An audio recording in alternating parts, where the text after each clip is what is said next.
One of my favorite synthesizers that I don't have is the ARP 2600, and I mean hardware, because software I have plenty. In fact, today was released a new emulation, so what better way to talk about this unique synthesizer than testing TimewARP.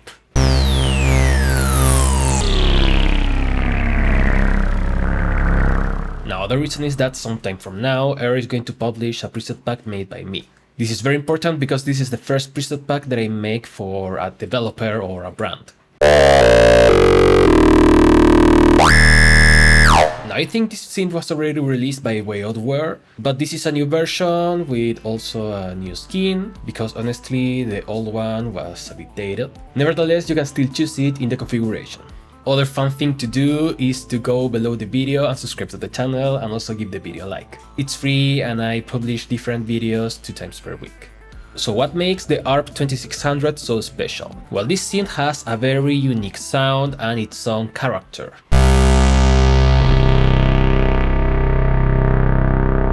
So of course a good emulation has to have that great sound. And honestly I like what I'm hearing here in TimewARP. It has a very raw feeling to it, and when you start experimenting more, you can get gnarly, distorted and dirty results, which of course is great. Now that doesn't mean that you cannot get more lush or mellow kind of stuff.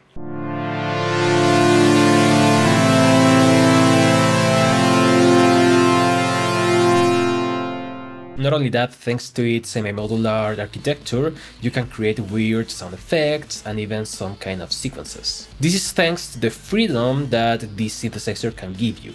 I mean, it has a lot of inputs and outputs that will let you create many crazy stuff.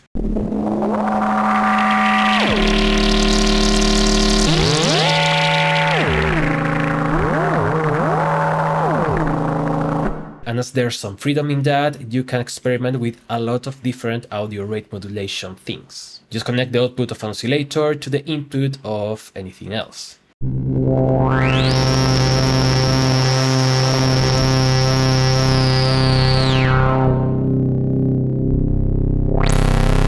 Not only that, it offers a lot of sound generators. I mean, we have 3 oscillators and each one has different shapes, and these shapes all have their own outputs. So you can use one for sound, other for modulating stuff, and so on.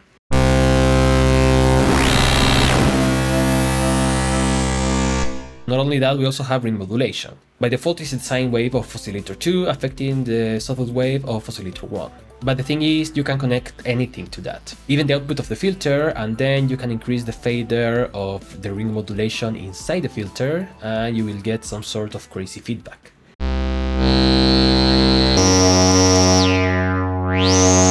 Besides that, all of these VCO faders are actually for frequency modulation. As you can see, by default they are controlled by the sample and hold, the ADSR, or different shapes of other oscillators. But thanks to modular, you can create feedback modulation, or modulate by using other shapes, or even the output of the ring modulator, or again the output of the filter.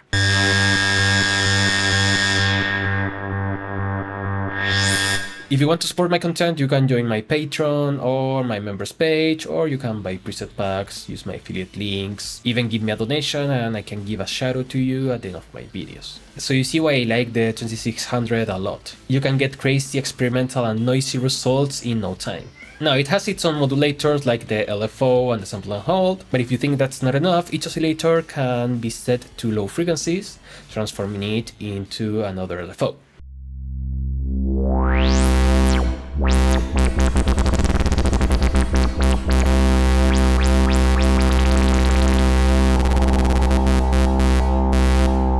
So you know me, I love this synth because it invites you to be experimental. Now, for instance, VCO2 has pulse width modulation, but as you can connect an oscillator to that, you will get audio rate pulse width modulation.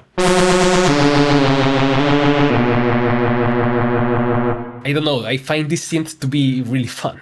Not only that, it has an input for external sources, but it's really fun to connect any of the sound generators you have here. In fact, what I like to do is to connect the output of the filter to the line input, and then go with the line output to the VCA, and increase this to times 100 or times 1000. This will give you a unique type of saturation.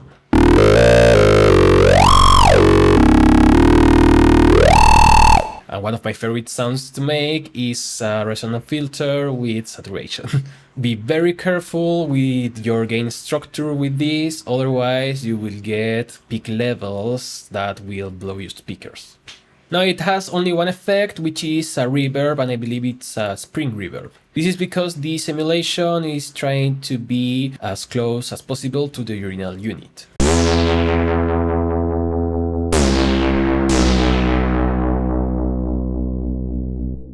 But that's fine, because one of the things that drags me to the synthesizer are the limitations combined with the workflow. Because of that, you're forcing your mind to go to other territories to get different sounds. It's a great synthesizer to stimulate creativity.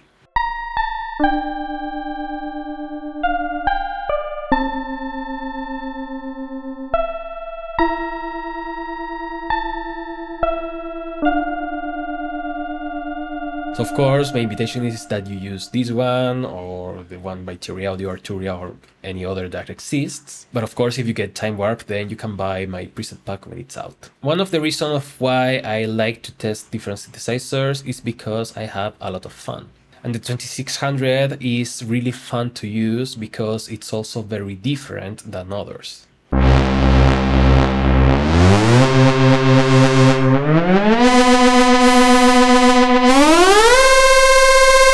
But that's my opinion, let me know yours, so let me know in the comments which synthesizers give you this sense of thinking out of the box, or being creative in other ways, whatever you like. Also let me know your opinions about TimewARP and about 2600. Thank you so much for watching, I will see you next time, and bye bye.